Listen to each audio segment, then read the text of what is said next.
Ok, c'est bon pour moi, on va pouvoir démarrer. Merci beaucoup à tout le monde de nous rejoindre aujourd'hui pour ce webinaire. Donc le webinaire, le sujet, c'est 10 hacks pour booster son pipeline. Ça fait beaucoup d'anglicisme, on va essayer quand même de trouver les traductions françaises, ce sera plus agréable. Donc on est parti pour une présentation d'une trentaine de minutes. Voilà. Vous pourrez, si vous avez des questions pendant le webinaire, vous avez une fenêtre de chat normalement dans votre interface et vous pourrez poser des questions et on y répondra à la fin. Voilà. Et puis, on vous enverra aussi, on enregistre évidemment cette session et on vous l'enverra à la fin de la session cet après-midi ou d'ici demain matin en tout cas. Et vous pourrez la revoir peut-être pas, mais en tout cas la partager si vous pensez qu'il peut y avoir de la valeur dans cette présentation et je l'espère. Voilà. Tout à l'heure, je serai rejoint par Mario Aneka, qui travaille chez Showpad. Voilà.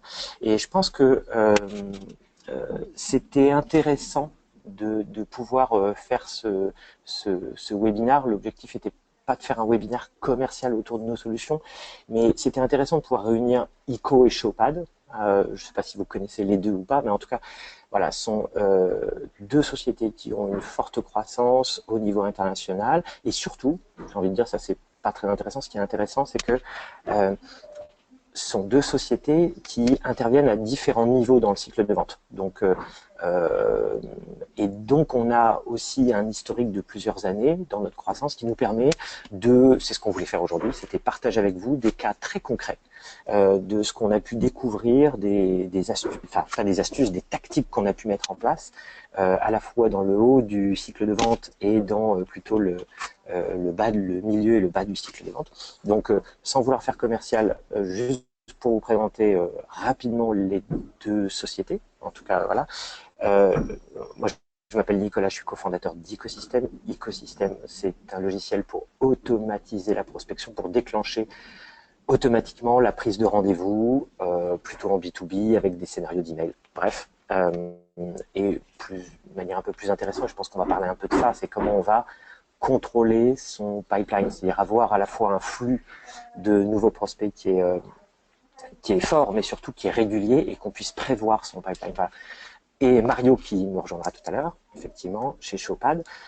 Showpad, c'est du logiciel aussi, mais alors plutôt au niveau soit du rendez-vous client, soit au niveau de la gestion de l'opportunité jusqu'au closing. Et c'est un logiciel qui va principalement intervenir sur la gestion des documents, que ce soit des contenus, que ce soit au niveau marketing ou au niveau vente, et de pouvoir à la fois avoir des contenus interactifs pour pouvoir créer la magie dans le rendez-vous. Hein. L'objectif, c'est pas de créer la magie, l'objectif, c'est d'augmenter son taux de conversion, évidemment, et aussi de pouvoir suivre ensuite l'utilisation des contenus qu'on va envoyer à nos différents prospects. Voilà. Euh, on va plonger, on va y aller. Je vais vous présenter les 6 premiers hacks tactiques, en tout cas qu'on implémente. Le premier, c'est ce qu'il faut retenir, le chiffre qui fait une mise en abîme, qui est un peu toujours qui fait un peu peur, c'est cette étude qu'il faut 9 à 12 tentatives pour joindre un prospect. Voilà. Euh, ça peut nous faire peur a priori. Ce que ça veut dire derrière, c'est que quand on va avoir, donc là je vais parler plutôt de tout ce qui est organisation playbook, c'est-à-dire si on doit avoir 9 tentatives pour joindre un prospect, on va qu'on ait des commerciaux qui fassent tout de la prospection jusqu'au closing ou qu'on ait une équipe de prospection dédiée, hein, type ce qu'on appelle SDR, Sales Development. Euh, de toute façon, ça demande la prospection à avoir une organisation qui est militaire. Voilà. On doit être hyper organisé avec des tâches, des relances, etc. Ce qui est toute la difficulté du métier d'ailleurs, parce qu'on doit être à la fois brillant dans nos conversations, dans nos meetings, et à la fois on a un travail qui demande une ténacité, une organisation, etc. Et ce qui est très important aussi pour faire fonctionner, donc nous on a bien vu quand on est passé de l'artisanal au process, hein, le gap qui a pu se passer en termes de performance. Ça demande une organisation, ça demande aussi d'avoir des métriques et de savoir effectivement, par exemple, combien de nouveaux prospects je vais engager chaque jour. Donc pour partager quelques chiffres avec vous, c'est des chiffres internes chez nous, hein, c'est qu'on a en général, donc on met en place évidemment l'automatisation, ce serait quand même stupide, c'est notre métier, donc ce serait dommage de ne pas faire ça. Euh, on automatise généralement avec des scénarios d'email de 5 à 8 emails. Ça, c'est ce qui nous évite de devoir renvoyer un email, rappeler, etc. Donc, c'est le cœur de ce qu'on utilise, hein, c'est l'automatisation. Et ensuite, on va avoir comme statistique sur 100 nouveaux prospects qu'on engage, voilà, en moyenne, on va avoir 25% de prise de rendez-vous automatique sans rien faire. Et derrière, on fait un split aussi entre ces emails, c'est bien, mais on fait aussi des calls. Donc voilà, c'est juste rapidement quelques chiffres. La deuxième chose parce que quelle que soit la technologie que vous pouvez utiliser, parce qu'il y a différentes façons d'aborder l'automatisation de votre prospection, mais s'il y a quelque chose qui est absolument clé, quelle que soit la technologie que vous utilisez, c'est la qualité des messages qu'on envoie. Donc je voulais en partager un, voilà, j'espère que vous voyez, sinon vous aurez les slides pour pouvoir creuser, mais partager un des emails qu'on utilise typiquement, avec les variables, etc., et qui donne voilà, en moyenne 25% de taux de réponse. Donc il y a beaucoup d'investissements à faire sur les types de messages d'emails commerciaux ou de scénarios d'emails commerciaux. Voilà. Euh, ce qui est important, c'est qu'on est toujours dans l'équilibre entre le volume, parce qu'on doit faire du volume, et la personnalisation. Et c'est très important aussi, quand on crée ces scénarios, de bien segmenter et savoir en fonction de l'industrie, de la taille de l'entreprise, du type d'interlocuteur qu'on a, on ne va pas avoir les mêmes messages. Si on commence à faire un seul message qu'on envoie à la terre entière, autant faire un mailing. Alors ça, c'est la première chose. Et donc, avec les taux de résultat des mailings, c'est-à-dire 1%, hein, pour être généreux. Donc, effectivement, on va devoir bien segmenter les messages en fonction de ce qu'on fait. Je ferme la parenthèse. Toujours dans cette partie-là de comment on les joint, il y a aussi tout ce qui est alors les leads actifs, c'est un peu général, mais disons que pour faire simple, on a les prospects, ça c'est un peu le Graal, les prospects qui vont remplir un formulaire sur notre site pour parler à un commercial. Ok, génial, difficile d'augmenter beaucoup le volume là-dessus, hein. Je pense que tout le monde essaye, mais ça c'est la crème. Mais et là, la clé du succès est surtout de pouvoir leur répondre hyper rapidement. Euh, donc en général, là par contre, on n'utilise pas, quand on a une demande entrante, on décroche le téléphone. Voilà.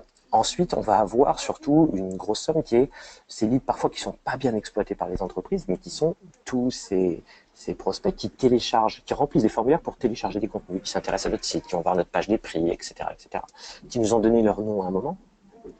Ce qui sont les prospects, on est encore dans l'inbound, mais qui sont plus passifs. Et là, typiquement, on va aussi, alors en moyenne, ça c'est la stat que j'ai vue depuis des années, c'est qu'il y a à peu près 30% de ces gens-là qui sont intéressants. Et sur ces gens-là, on va utiliser aussi, bien sûr, de l'automatisation, parce qu'on a aussi une problématique pour les engager. Et puis enfin, on a vu tout à l'heure qu'on pouvait aller engager de nouveaux leads. Ça, c'est très intéressant, mais en fait, on se rend compte que même si 25% des gens veulent planifier un rendez-vous, il y en a encore 75% qui ne nous ont pas répondu. Et ceux-là, en fait, ils ouvrent, ils cliquent, ils forwardent nos emails, etc. Il y a peut-être un intérêt qui est fait dessus.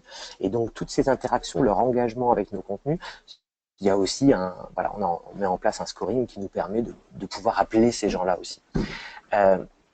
Là, on voit vraiment globalement comment on les joint.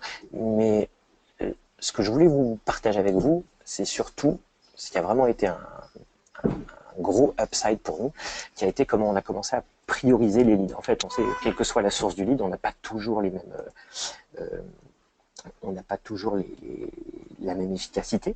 Voilà. Et c'est pas simple de mesurer quelle est l'efficacité. Grosso modo, si j'ai 1 heure en tant que prospecteur à investir, je le passe sur quel type de prospect. Voilà. Et on a fait un gros travail. Hein. Nous, on a essayé de mesurer quand on avait du volume, etc.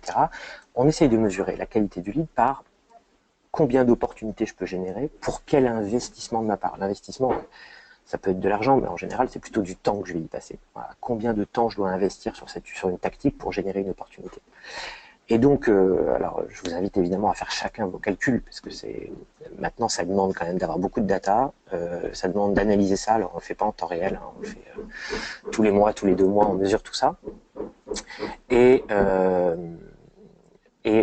ensuite, alors voilà, je voulais partager avec vous ceux qui sont les plus prioritaires pour nous et qui ont été vraiment intéressants. Le premier, évidemment, c'est les demandes entrantes, les formulaires de contact. Ensuite, on va avoir, bien sûr, les réponses positives des scénarios d'email. La troisième, j'y reviendrai un peu plus tard, c'est toutes nos opportunités qui ont été recyclés. Voilà. Tous ces prospects qui se sont perdus dans le cycle de vente à un moment, après nous avoir parlé. Ensuite, ça va être, je vous parlerai aussi de ça, c'est la prospection sur les salons et les événements, comment on le fait, la manière dont on le fait. C'est effectivement la quatrième la plus efficace pour nous. Ensuite, c'est le traitement des leads inbound passifs, donc ceux qui remplissent des formulaires sur nos contenus, mais qui ne cherchent pas forcément à nous joindre. Les opportunités perdues, rechercher des introductions, des références par des clients existants. Voilà, ça fonctionne très bien. Ça aussi, ça se schématise, on peut mettre un process en place. Voilà, les clients perdus, etc., etc. Donc ça, c'est vraiment une question de avoir des priorités et pas dire il y a juste une tactique, c'est super simple. Il y a toujours cette idée, souvent chez le prospecteur ou chez le commercial, de dire l'herbe est plus verte ailleurs. Et donc, je vais aller chercher un nouveau lead. Dans la réalité, on se rend compte que c'est pas forcément ce qu'il y a de plus efficace. Et donc, il faut surtout savoir bien traiter ces leads recyclés. Alors, je fais juste un petit passage là-dessus parce que ça me semble effectivement essentiel. C'est de travailler ces leads qui ont été recyclés, qui se sont perdus à un moment dans notre cycle de vente. Voilà, soit parce qu'ils n'ont pas voulu aller plus loin, soit parce que nous ne souhaitions pas aller plus loin. Chez nous, notre statistique interne, c'est que presque 50% de notre business vient de leads recyclés. Des gens avec qui on a parlé, et puis c'était pas le bon moment, c'était pas la bonne personne, etc., etc. On les a recyclés. En préparant ce webinaire, je discutais avec Mario qui effectivement me disait que chez Shopad, on était à peu près sur 40%. Chez Marketo, ils sont sur 40% aussi, donc voilà, etc. Donc il faut bien aller traiter ces prospects recyclés et avoir un process autour de ça. Ensuite, c'est ce qu'on appelle le nurturing. Alors nurturing, encore une fois, j'ai pas d'équivalent tellement français, mais c'est d'envoyer du contenu éducatif régulièrement à nos prospects parce qu'ils vont mettre du temps pour mûrir et pour pouvoir être prêts à nous parler et à rentrer et à re-rentrer dans notre cycle de vente. C'est très important. Hein. Chez nous, le nurturing, c'est entre la découverte d'un contact et le moment où il va devenir une opportunité, il peut se passer, où on va lui parler même, j'ai envie de dire, il peut se passer 6 mois. Voilà. Chez Salesforce ou Marketo, il se passe 1 an. Voilà, c'est 1 an d'éducation pour pouvoir de nouveau travailler ce prospect. Donc je voulais vraiment faire un petit focus là-dessus.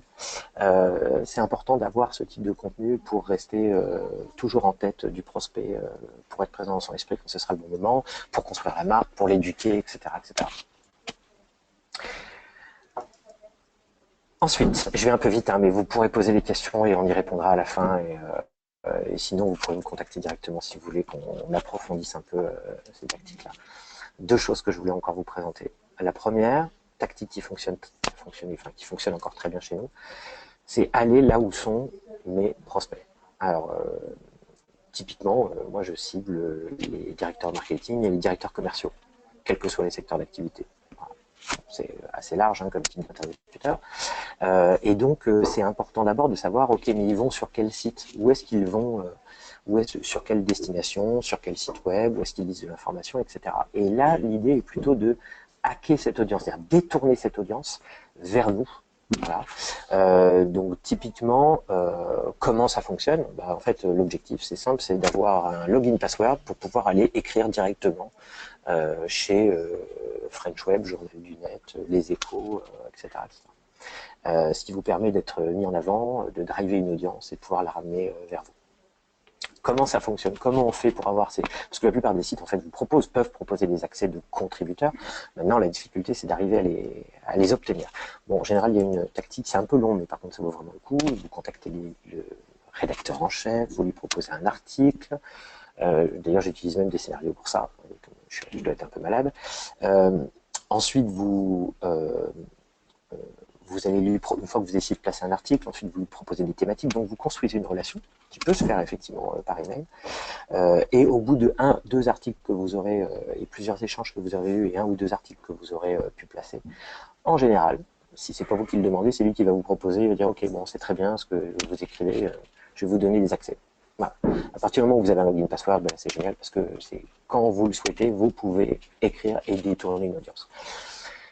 Le tout dernier point avant que je passe la parole à Mario, c'est les salons. Ça, c'est aussi quelque chose qui fonctionne très bien chez nous, puisque il y a beaucoup de salons sur lesquels notre audience va être présente, et notamment en tant qu'annonceur.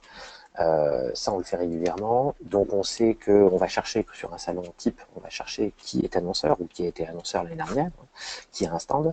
Et à partir du moment où on a cette liste-là, on va contacter les décideurs, puisqu'on sait qu'en fait, mes directeurs marketing ou mes directeurs commerciaux, mais par exemple, sur si vous ciblez les DRH, vous serez sur un salon de recrutement, bref, je sais qu'ils vont être collés pendant 1 ou 2 jours sur le salon.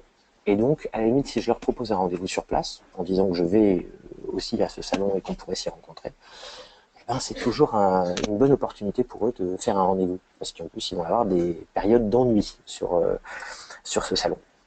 Donc, c'est ce qu'on fait. Voilà, on identifie les décideurs qui sont parmi les annonceurs, on leur fait un scénario et on arrive à avoir, donc pour vous dire un peu l'impact qu'on peut avoir, un prospecteur peut faire jusqu'à une quinzaine de meetings planifiés pendant pendant le salon, donc pendant une journée de salon. Donc là, effectivement, c'est extrêmement efficace, puisqu'il y a peu de chances qu'ils fassent ça au scénario par téléphone dans une journée normale. Donc, si vous avez des questions ou vous voulez aller plus loin sur les différents points que j'ai pu aborder, on verra ça après dans les questions. Je vais passer la parole à Mario. Voilà. Bonjour Mario. Bonjour Nicolas, donc merci déjà pour cette hack commerciale effectivement qui doit partir d'une machine de marketing moderne je pense. Et dans la deuxième partie effectivement maintenant on va focaliser plutôt sur la vélocité des ventes, donc c'est plutôt la deuxième partie. Et là les hacks qu'on va apporter effectivement, bah, voilà, on va les approcher des 4 axes. Donc le premier c'est plutôt, je peux valider quand même que tout le monde puisse voir mon écran. Voilà. Ok, parfait. Donc, bah, il est clair effectivement qu'on cherche des moyens effectivement pour augmenter la productivité. Donc, comment est-ce qu'on peut traiter plusieurs autres opportunités en parallèle en tant que commercial, ou alternativement, bah, si la vélocité représente la valeur de chiffre à faire donc par an par un commercial, bah, si on est capable d'augmenter la valeur de l'opportunité par la cross-vente ou des upselling, effectivement, on va y arriver plus vite. Donc, troisièmement, bah, imagine que dans le même nombre d'opportunités, on va accroître la valeur. Ben, si on n'a pas un taux de réussite qui est vraiment élevé, ben, on n'a pas avancé grand-chose. Donc, effectivement, est-ce qu'on peut, effectivement, avec une visibilité additionnelle, mieux comprendre le comportement donc des acheteurs différents ou des décisionnaires pour effectivement arriver à son chiffre. Et finalement, c'est quelque chose qui devient de plus en plus dur pour les commerciaux. Ben, les durées de cycle de vente ben, deviennent de plus en plus longues. Donc, comment, avec quelle technique, effectivement, est-ce qu'on peut réduire ça, raccourcir ça et devenir vraiment un business coach qui va déclencher le processus d'achat chez le client? Voilà, c'est plutôt l'introduction. Passons vers le premier hack. Et effectivement, je pense qu'il est important de réaliser en tant que commercial qu'il y a une transition très importante qui se réalise pour l'instant. C'est pas nouveau, mais quand même, aujourd'hui, on voit que c'est vraiment le client qui a les mains au volant par rapport au commercial à l'époque. Donc effectivement, maintenant, c'est le client qui va décider par quelle voie il va arriver. Et d'abord, on voit qu'il passe beaucoup de temps à s'éduquer avec tout le contenu qui est disponible sur le site web. Donc quand même, on voit que pour le commercial, ben, c'est de moins en moins un processus linéaire. Donc le client il va peut-être déjà sélectionner un produit ou un alternatif pour effectivement s'éduquer encore un petit peu.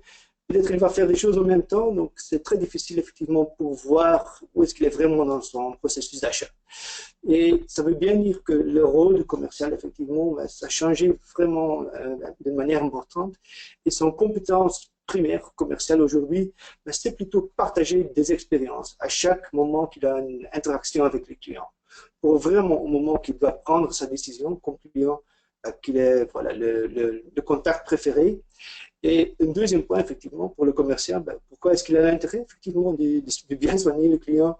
Le client, il ne va pas déclencher dès le début son entreprise complète, mais peut-être dans un petit département.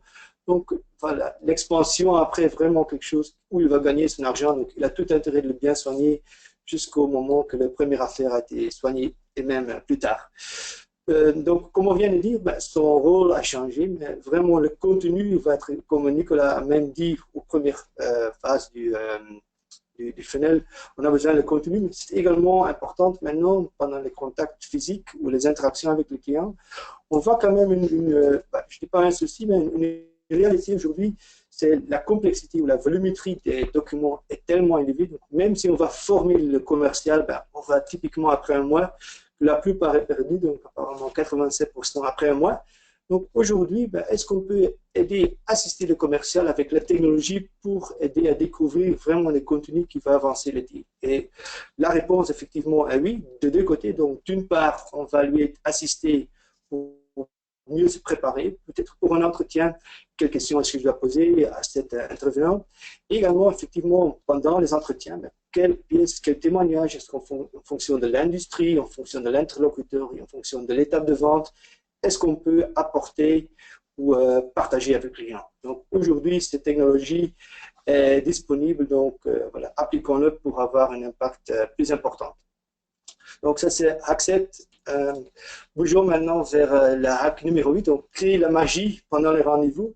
Et aujourd'hui, les résultats ne sont pas tellement formidables. Donc, parce que voilà, si on demande les exécutifs aujourd'hui, combien ou quel pourcentage des rendez-vous apportent vraiment une valeur ajoutée, le résultat est relativement faible. Donc, 1 sur 5 disent, voilà, le commercial qui arrive, ça a vraiment aidé à, comment dire, avancer mon processus d'achat. Et qu'est-ce qu'on voit typiquement en connaissance produit? Le commercial, il fait un bon boulot. Donc, dans 80% des cas, l'exécutif dit, non, je suis fort content. Quand même, en termes de business, expertise, business, c'est très, très limité. Donc, et voilà, que 24% disent vraiment, ils sont capables de traduire leurs solutions, à créer une valeur ajoutée pour mon entreprise, comment je vais internationaliser, comment je vais réaliser mon croissance. Donc là, il y a vraiment une gap, un écart important. Et pourquoi est-ce que c'est tellement important? Si on regarde le deuxième schéma ici, on voit que 60% des opportunités se clôturent jamais, donc où il n'y a pas de décision. Et là, il faut bien réfléchir. Si on voit aujourd'hui la plupart des commerciaux, ils arrivent chez le client très enthousiastes et ils veulent déjà convaincre le client pourquoi choisir nous. Mais en réalité, donc, comme la plupart des affaires ne se signent pas, ça veut bien dire qu'on a peut-être raté un parti. Donc, pourquoi changer d'abord? Et là, je pense qu'il y a un travail de fond à faire pour tous les commerciaux ou pour les chefs de vente, de bien décrire ces commerciaux et de apporter cette vision d'achat, effectivement. Pourquoi? Dans 74% des cas, on voit effectivement que l'entreprise, le commercial a vraiment généré cette vision. Pourquoi changer? Pourquoi est-ce que le coût actuel, comme vous travaillez aujourd'hui, le risque actuel aujourd'hui est plus grand vers votre futur environnement? Si on est capable de faire, on a une chance très forte de réaliser cette affaire. Donc aujourd'hui, le commercial va plutôt devenir un business coach, donc plutôt qu'un commercial, mais on doit bien lui apporter certains outils pour vraiment avoir cet impact pendant cet entretien. Et je vous partage quelques exemples ici que Showpad et quelques clients entre nous appliquent dans leur vie quotidienne. Voilà, je vais basculer vers mon application iPad ici en temps réel. Et là, effectivement, c'est plutôt un simulateur utilisé par voilà, mes collègues.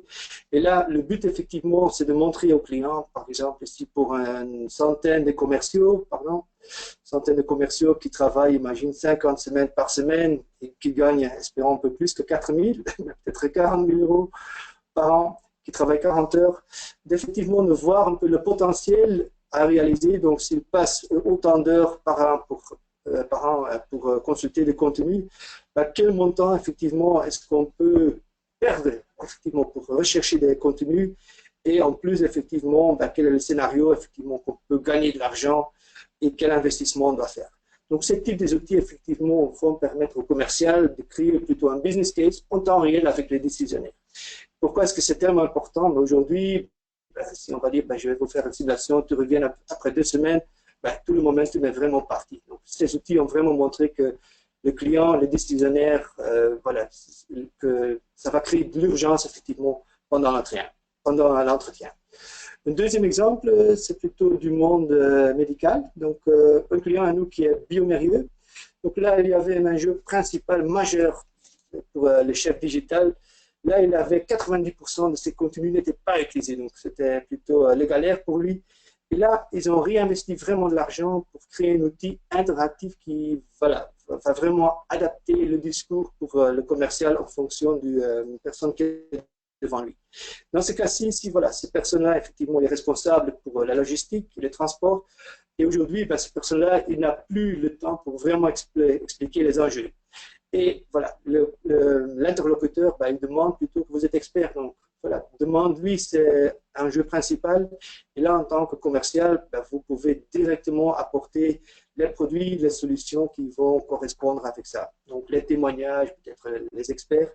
Et là, qu'est-ce que ça montrait pour Biomérie? Après une période déjà de 6 mois, ben, les commerciaux étaient obligés plutôt de parler de plusieurs produits et pas forcément les produits qu'ils connaissent bien. Ça a augmenté plutôt le volume du pipeline et certainement les affaires deviennent plus grandes. Donc, même dans une période de 6 mois, le pipeline a augmenté avec 500%. Donc, ça a vraiment montré que avec les bons outils qui sont interactifs, si on est capable de montrer son expertise, qu'on peut effectivement augmenter l'impact et la valeur des affaires. Donc, deux exemples très pratiques qui ont montré effectivement le potentiel à ce niveau-là. Voilà, reviendrons ici à la présentation, pardon. Voilà.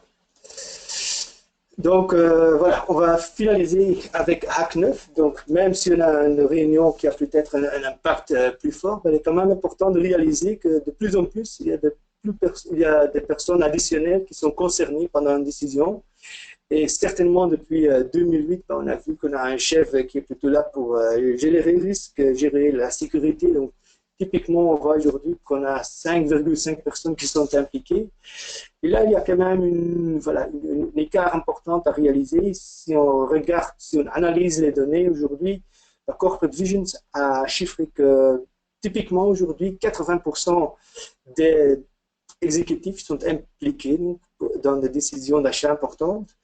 Mais la réalité est même confirmée dans notre propre chiffre chez Shurpat. C'est, voilà, il y a 1 sur 10 effectivement des commerciaux qui a un exécutif dans son opportunité. Donc là, ça veut bien dire qu'on manque de l'impact et effectivement qu'on ne connaît pas le décisionnaire final. Donc là, il y a un grand risque. Donc effectivement, le conseil qu'on peut donner, ben, il faut s'assurer que le commercial est vraiment capable effectivement de parler avec les top décideurs, avec les outils qu'on vient d'expliquer. Mais en plus, qu'il est très important qu'on doit bien comprendre le comportement des acheteurs effectivement pendant les négociations. Je vous vais montrer par quelques exemples ici très pratiques comment la technologie même peut effectivement supporter le commercial. Je vais prendre ici l'exemple de G4S. Le commercial a partagé certains documents ici avec M. Verbeek, qui est le contact primaire. Et lui, voilà, il est très interactif, comme c'est son contact primaire, voilà, c'est pas normal, il a ouvert le mail, il a consulté le contenu, il a même téléchargé. Et plus importante, il l'a partagé avec des autres personnes dans son équipe. Donc, et voilà, très intéressant, sauf qu'on voit que la dame, la Anne Knapp, ben, elle a un contact clé, décisionnaire importante, mais elle a pas consulté, il n'y a aucun engagement de sa part sur cette affaire. Donc là, en tant que commercial, ben, ça va m'indiquer effectivement j'ai un peu de travail additionnel à faire pour être sûr. Donc, résumé, c'est plutôt les outils aujourd'hui aident le commercial à mieux comprendre la constellation d'achat. Donc, deuxième cas, c'est plutôt dans une phase plus loin, avant de clôturer. Donc, dans ce cas-ci, voilà, j'ai lancé une offre ici pour le chef commercial. Et ce que je vois pendant une période de plusieurs semaines, ben, il a engagé 12 fois. Donc, ça montre vraiment voilà, qu'il y a un intérêt. Effectivement, voilà, ça me donne la confiance que j'ai, espérons que je vais probablement signer cette affaire. Mais au contraire, imagine que votre commercial a aucun engagement de votre contact principal pour cette offre. Ça veut bien dire que votre fiabilité de votre forecast, ben, il faut le réduire.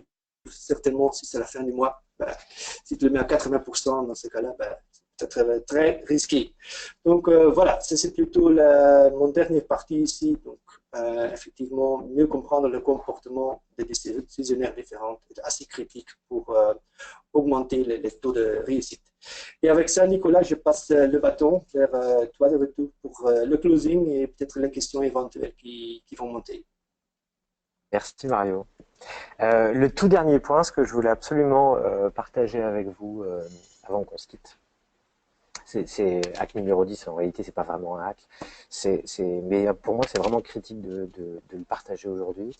C'est plus un état d'esprit et une culture au niveau marketing, au niveau commercial, c'est apprendre à dire non.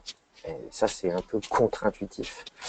Savoir dire non à un prospect, savoir ne pas continuer avec un prospect, parler avec un prospect, créer une opportunité, aller le voir, tout ça, ça coûte de l'argent. Voilà. Et ça coûte de l'énergie qu'on pourrait mettre ailleurs. Euh, et on voit bien que si vous analysez les deals que vous avez signés, vous vous rendez compte que dans tous les cas, ceux qui ont signé, c'est parce que votre client il a investi l'énergie dans les discussions avec vous. Et ceux que vous avez perdus, c'est souvent, d'ailleurs c'est un peu ce que disait Mario, hein, la plupart, ce qu'on perd, c'est pas face aux concurrents, c'est parce qu'ils ne prennent pas de décision de changement. Mais ceux que vous avez perdus, souvent, c'est parce qu'ils n'investissaient pas d'énergie avec vous, ils étaient durs à joindre, etc., etc. Et il y a un moment où il faut savoir dire non, et ça, c'est vraiment un moyen de démultiplier ses revenus. En tout cas, c'est la façon dont je le vois. Ça veut dire effectivement un bon process de qualification en amont. Ça arrive que nous, nos conversations durent, la première conversation avec un prospect par téléphone va durer 30-40 minutes. On va vraiment bien comprendre là où il en est, les problématiques, comment il génère ses revenus, etc. Et c'est critique parce qu'une fois qu'on a créé l'opportunité, on va investir 5 heures, 6 heures, 7 heures peut-être avec un prospect. Donc c'est important dès le début de très très bien qualifier, savoir quand est-ce qu'il vaut mieux recycler plutôt que de le faire avancer dans le cycle de vente. La deuxième règle, c'est bien se focaliser, en tout cas au début, sur les deals qui sont, les gains qui sont assez faciles avec des cycles de vente qui sont courts. Je sais que ça dépend de votre produit, de votre service, à qui vous l'adressez, etc.